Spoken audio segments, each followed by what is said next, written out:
Hey, want to just welcome our gathering again today, the cool community. Peace and blessings, y'all. We're doing chapter 38 of Bereshit. We're getting to the end, and we're going to kind of transition to something new after this. Now, it came about at that time that Judah was demoted by his brothers, and he turned away until he came an to an Adulite man named Hira. And there Judah saw the daughter of a merchant named Shua, and he took her and came to her. And she conceived and bore a son and named him And she conceived again and bore a son, and she named him Onan. Once again she bore a son, and she named him Shelah. And he, Judah, was in Chezib, and she gave birth to him.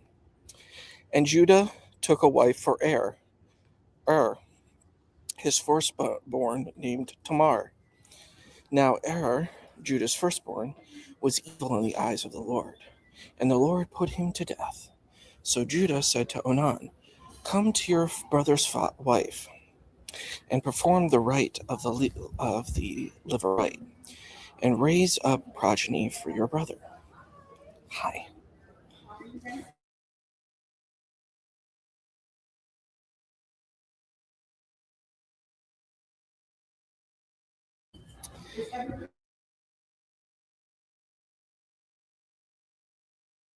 For your brother. Now Onan knew that the progeny would not be his, and it came about when he came to his brother's wife, he wasted on the ground, in order not to give seed to his brother. Now what he did was evil in the eyes of the Lord, and he put him to death also. Then Judah said to his daughter-in-law Tamar, "Remain as a widow in your father's house until my son Shelah grows up." For he said, lest he too die like his brothers. So Tamar went, and she remained in her father's house.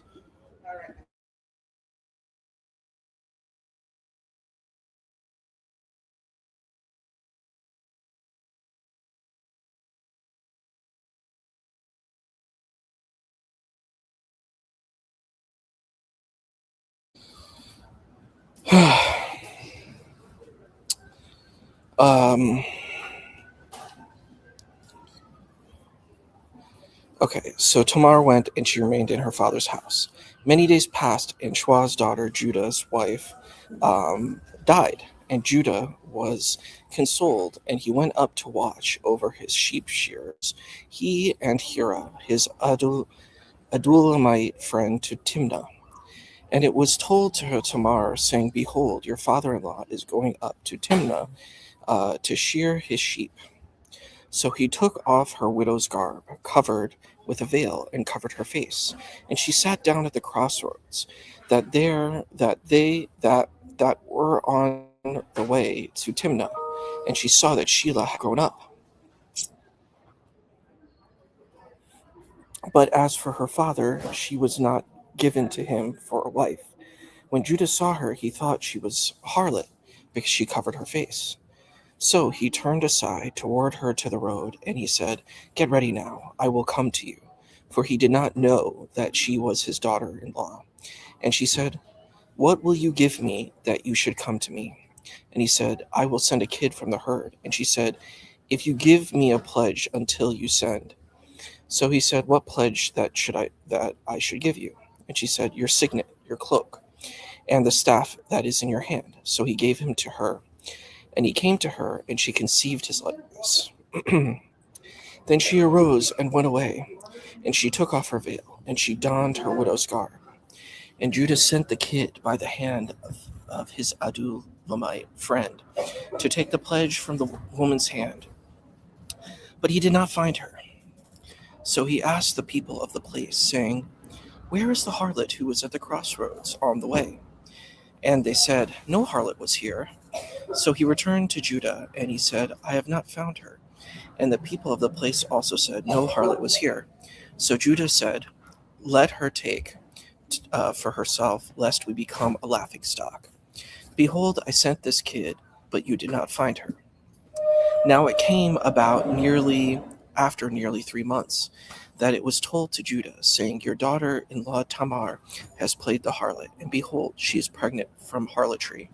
So Judah said, Bring her out, and let her be burned. She was taken out, and she was sent to her father-in-law, saying, From the man to whom these belong, I am pregnant. And she said, Please recognize whose signet ring, cloak, and staff are these. Then Judah recognized, and he said, She is right for me, because I did not give her to my son Shelah. But he no longer continued to be intimate with her. And it came about the time she was giving birth, that behold, there were twins in her womb.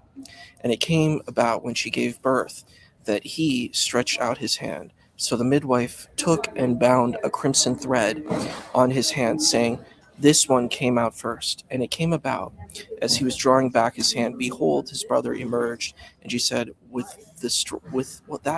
what strength you have strengthened yourself? And he named him Perez. Afterwards his brother emerged, and one upon whose hand the crimson thread, and he named him Zerah. So that is our reading for today. Thank you so much for coming. I'm going to do another reading. I'm traveling to DC now, but we're going to do the stop right now, and we will talk in the next one. This one's a tough one, but see you all soon.